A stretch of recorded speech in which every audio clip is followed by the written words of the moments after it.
Hi, I want to thank you personally for being here. I know your time is valuable. What I hope to accomplish today is to have a pretty thorough overview of a sway bar links, and how to save you some money, maybe even diagnose it, maybe talk about a little bit about the good, the bad, and the ugly with it.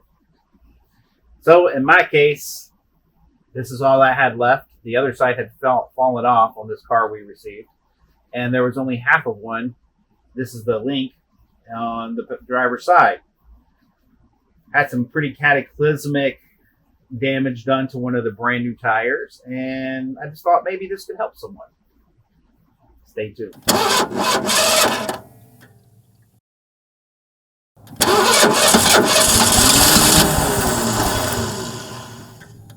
All right, so let's get into it.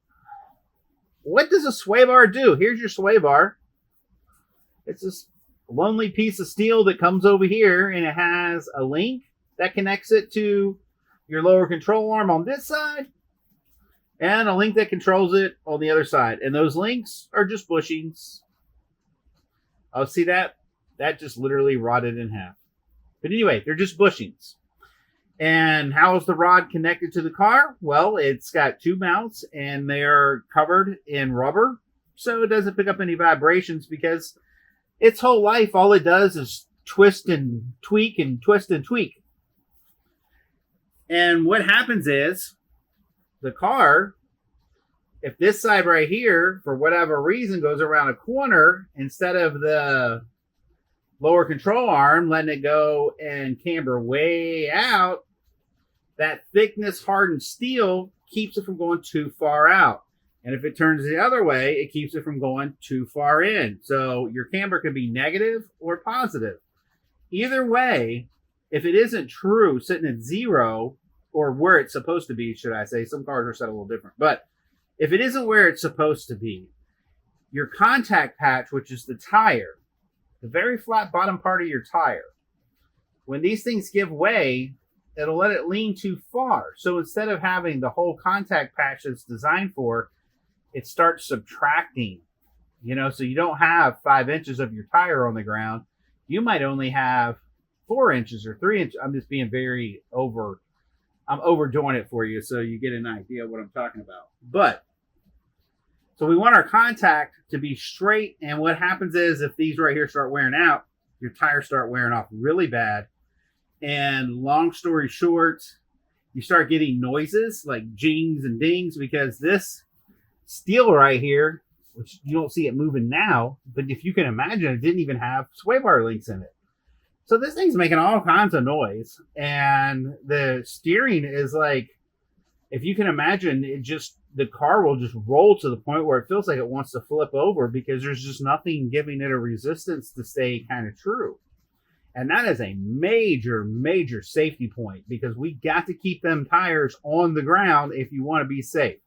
Just throwing it there for you. All right, so what's involved in these sway bar links? Well, not a whole lot, really. So basically, usually something like this, you'll have something where the stud goes through, and a piece of rubber stands there, and then usually the sway bar link will, the hole for the sway bar link will come through. It'll take up some more space. You can kind of see it's got like a rib on the outside of it where it'll insert.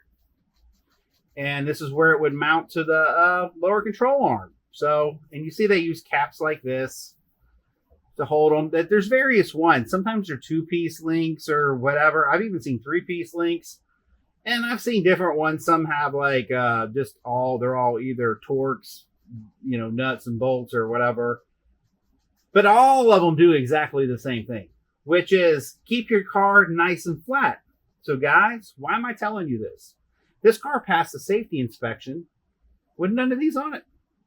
Now, you can't tell me that a driver didn't drive down the road and didn't feel this car swerving to the left, swerving to the right. But no one seemed to notice.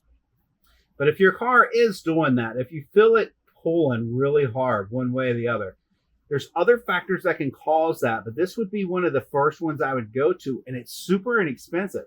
Like this particular one, it's one 13 millimeter on top, one on the bottom. You don't even really have to take the tire off, jack the car up, and you could literally do this yourself in a matter of minutes. Problem solved. Your car handles nicely. You don't chew up your $200 tires. In this case, you have two sets of a tire on each side. So, this could be $400 worth of tires you're burning up. Not to mention the aggravation. I mean, the clunking and the squeaking. And why these things squeak, I'll give you an example. You see how this this rotted right here, right? Well, the other bushings, and this is what these are called bushings, they just rotted. Like, these things dry up. They're just hard pieces of rubber. They're only meant to take shock because, like I said, the sway bar only exists to keep the car from swaying, which means keeping the car flat on the ground. It has no other purpose. It's not there for looks. It's not there for anything. So every time you take a curve and that thing's, it twists. And this rubber's great, but this is a 20-year-old car. I mean, how many times has this thing been compressed and let go? And then you don't know what kind of exterior things have happened, like road salt and environment and blah, blah, blah. All kinds of things can cause it. But anyway, I just wanted to give you a heartfelt, you can do it yourself sway bar lesson. And if you have to replace the whole thing, hey, no big deal. It's usually just 2 bolts. I'll show you a picture of a bracket. Just 2 brackets, one on this side and one on that side, usually. I'm sure there could be one with a third, but... And then these 2 links, that's it.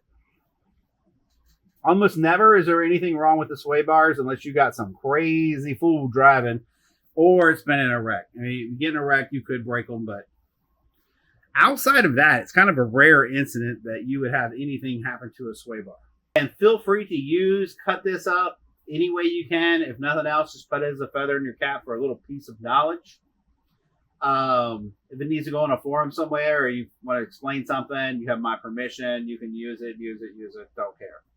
Do me a favor, like and subscribe. The Carman channel needs it. We're getting back into this thing, and this time I'm going to have a lot more fun with it than I did the last time.